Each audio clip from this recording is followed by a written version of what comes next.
What if kung yung naging Vice President ay si Kiko Pangilinan? Hanggang what if na lang tayo, no? The greatest what if ng sambayan ng Pilipino. So wala tayong magagawa, nandyan na. Nailuklok na, and pasensya na guys na isa ako sa naging promotor para iboto itong si Vice President Sara Duterte. Pero anyways, God works in a mysterious way. At least, meron akong learning sa aking sarili na, you know, in my mistake, natuto ako na dapat hindi pala tayo masyadong maging himod sa isang politiko, 'di ba? Na dapat sana hindi tayo yung todo support sa isang politiko to the point na nagiging fanatiko na tayo. So alamin din dapat talaga natin yung track record ng isang tao, hindi yung di porket kilala, sikat, may pangalan, 'di ba? Iboboto. So ngayon guys, wala akong problema kay President Marcos ha. Supporters ako mula noon hanggang ngayon. Dito lang ako sa Vice Presidente. So ngayon guys, pag-usapan natin ha. Kasi itong si Kiko Pangilinan, buti pa si Kiko, no? Merong comment sa nagaganap na tensyon sa West Philippine Sea and sa South China Sea, sa China at sa Pilipinas. Buti pa si Kiko, merong comment. Pero itong si VP, kakaloka. Lumala na yung tension, guys. Grabe na yung kinahahantungan ng issue na to.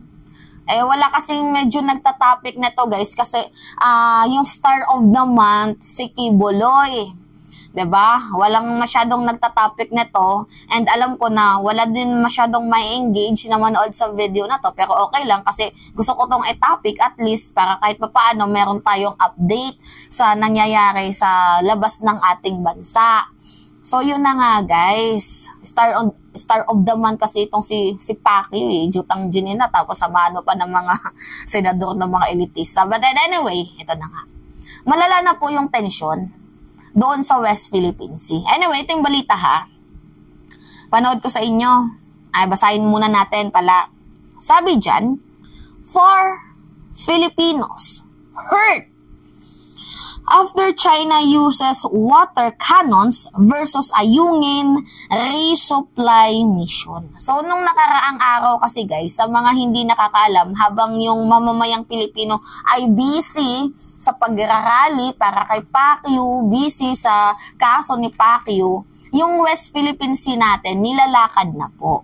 So, nagkaroon po nung nakarang araw ang ating mamamayang Pilipino, AFP, yung mga Navy natin, nagkaroon po sila ng rotation and resupply mission doon sa Ayungin Shoal.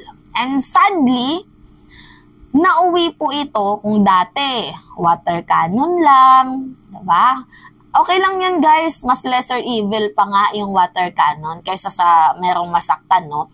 So, hindi ko tinotolerate yung pagwa-water cannon nila. Pero kasi dati, hanggang banggaan lang ng barko, hanggang water cannon lang.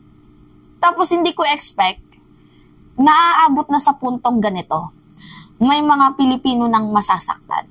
At ang pinakamasakit pa dito, ni isang comment or kahit isang simpatya or kahit isang concern coming from the Vice President of the Philippines, second to the highest, diba, government official.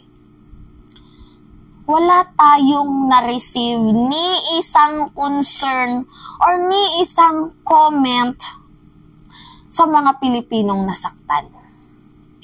Wala. Nakakalungkot, no? Nakakalungkot. So, buti pa nga, itong si Kiko Pangilinan, merong comment. Ano yung sabi niya? Basahin natin, ha? Sabi niya, respeto naman dyan, China. Kung talagang ginagalang nyo ang soberenya ng Pilipinas, dapat ay magpaalam muna kayo sa aming pamahalaan. Diba? May pagrespeto pa din kay President Marcos even though na opposition ito. So, bago nagpadala ng research ship sa Philippine rice na nasa loob ng aming exclusive economic zone, pero kung ganitong panihim ang galawan, siguradong may maitim na naman kayong balak, baka isang araw angkinin nyo na rin iyan. So, may comment po guys, itong si Kiko Panghilinan ukol dito sa pagpadala ng ating government ng research ship doon sa exclusive economic zone. So, nagkaroon siya ng comment bahagya dyan sa issue na yan. Buti na nga, buti pa. Diba? Yan na nga yung sinasabi ko. Buti pa itong si Kiko may comment at may pagkundina. Diba? Aspirant pa lang to guys ha. Aspirant Vice Presidential Elect. Samantalang yung nanalo, wala tayong narinig. Nakakalungkot isipin guys na nandito na tayo sa punto na umabot na siya sa sakitan. Yung balita, panood ko muna.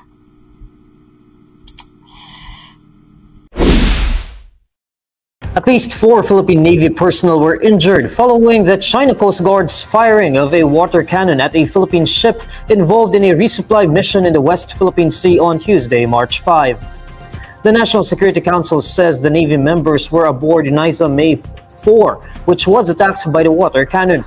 According to the National Security Council, the China Coast Guard's use of water cannons shattered the windshield of the Philippine vessel. This caused minor injuries to at least 4 personnel on board. Philippine Coast Guard personnel from the VRP Sindangan treated the injured Navy personnel.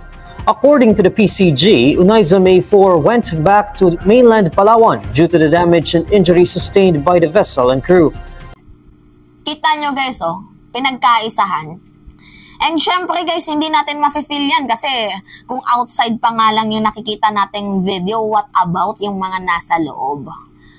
Diba? So, alamin nyo guys, kung kayo binubombahan ng tubig, yung feelings na nasa loob kayo, naka-trap kayo, and anytime pwedeng lumubog yung barko, ano yung mafe-feel nyo? So, umuwi, kasi mayroong damage itong barko. Okay lang sana kung water cannon lang eh. Kaso umabot dito sa puntong meron na pong nasaktan. Yun po yung unforgivable and napaka-unacceptable. Diba? Tapos, wala tayong maririnig na comment kay VP. Nakita nyo yun guys, yung video na kanina. Pagpatuloy pa natin Kaya nga sila bumalik sa Palawan kasi may collateral damage na. Meanwhile, Uniza May 1 successfully reached VRP Sierra Madre for resupply.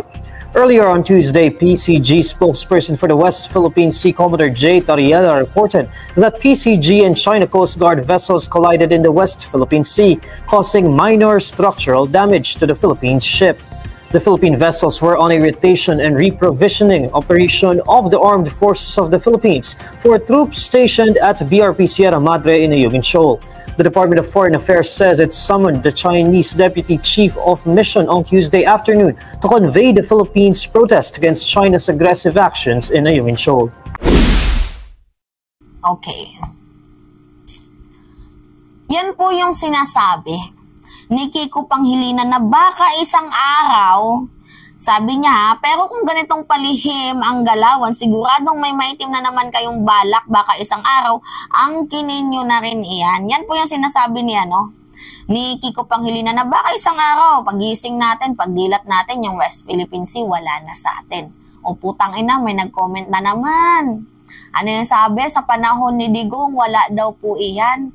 Natural. Meron pong news blackout. Hindi natin nalalaman kung ano yung nangyayari outside the Philippines, dito sa issue sa West Philippine Sea. And kung hindi man tayo wina-water cannon noon, actually nga, nabalita ko sa inyo, panahon ni Digong, wina-water cannon na tayo and nagkaroon ng news blackout.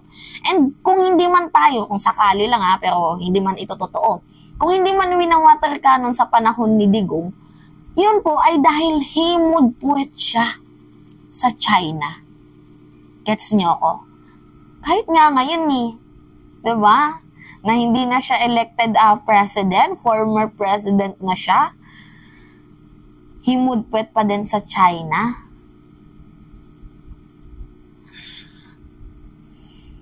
Nakakalungkot lang isipin na binubuli tayo sa sarili nating bayan.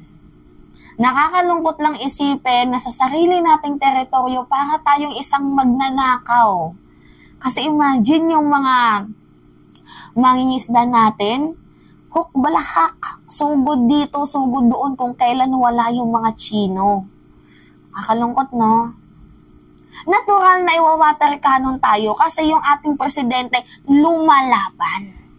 And wala po siyang ibibigay na kahit isang katiting na teritoryo na pagmamay-ari ng bansang Pilipinas. Gets nyo? Ha? Isa pa, may mag-comment pa dyan. Okay, basa. At least 4 Filipinos sustained minor injuries. Kahit minor injuries lang to, guys. At least na-injured sila.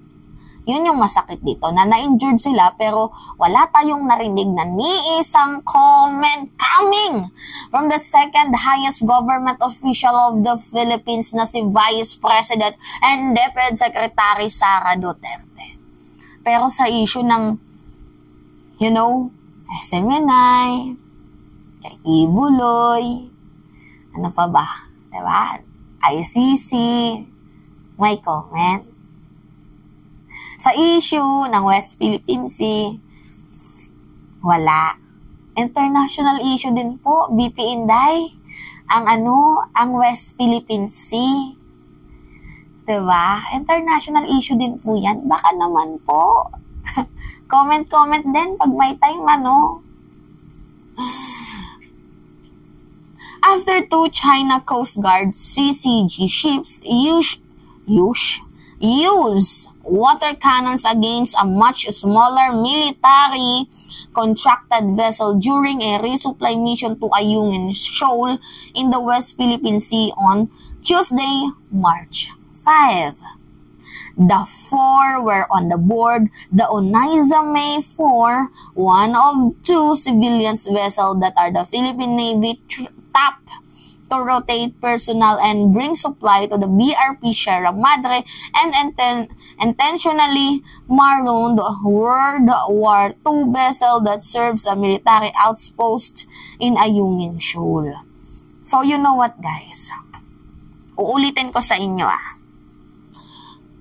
Weakness attracts aggression. Being silent on that matter attracts aggression. If hindi po kukundinahin, if hindi po tayong magpapakita ng sandatahang lakas, if hindi po tayo magpapakita na malakas tayo, na pumapalag tayo, it can attract aggression. You know what, guys? Tingnan nyo yung nangyari sa panahon ni Digong. Diba?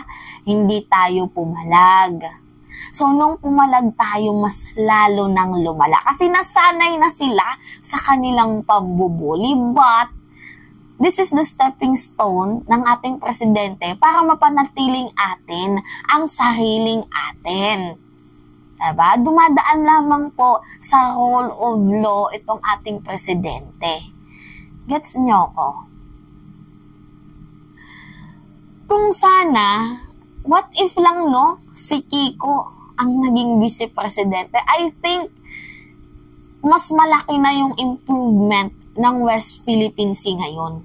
Baka malay mo, tumulong itong si Kiko na magpatayo tayo ng military base dyan sa West Philippine Sea para nang hindi na pamugaran, pamahayan ng mga communist party na Chekwa. Diba? Yung mga, naiisip ko yung mga bumubuong mabulaklaking pag-iisip sa aking matalinhagang utak na baka yun din yung gusto ni Kiko Panghilinan. Pero, si Vice President, silent. Nakakalungkot isipin. Pero, ang nangyayari kasi neto, guys, parang President Marcos and Duterte and Leni Robredo, nauulit-ulit yung ganoong pagkakataon, nakala ko nga, best tandem sila ever. Kasi sila pa naman yung first time in the history na nakareceive ng napakadaming boto sa presidential election, national election. But I was wrong na yung akala kong sila yung magtatandem sa hirap at ginhawa sa pagpapaunlad ng ating bayan, isa lang pala yung kumikilos. Kaya VP, ano na?